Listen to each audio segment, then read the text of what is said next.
گفته شده که داماد هیبت الله را گفتن که دامادش رئیس بادیگاردار شده، رئیس محافظان، رئیس امنیتی دیگه. زرگای نامش است. تی نام ببینید، زرگای، این نام پشتو است. من اولین بار از میشنم. خب برحال به این نام آمده به عنوان رئیس گارد ویژه منصوب کرده سرویس امنیت شخصی خوده.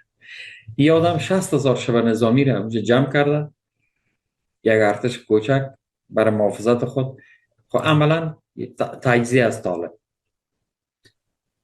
حالا دیگه فرمانده زرگای اونجا مقرر شده.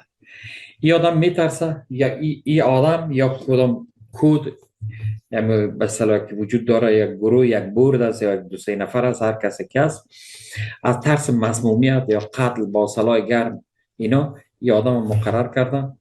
همینطور یا شاید یک بازی باشه، معلوم نمیشه، بازی بیخی دیگه رقم باشه و به این شکل گزارش میشه. عجیب است که انتصاب جدید داماد هیبت الله تقریبا همزمان است با انتشار شایعات مبنی بر تشدید درگیری بین هیبت الله و سراج الدین حقانی.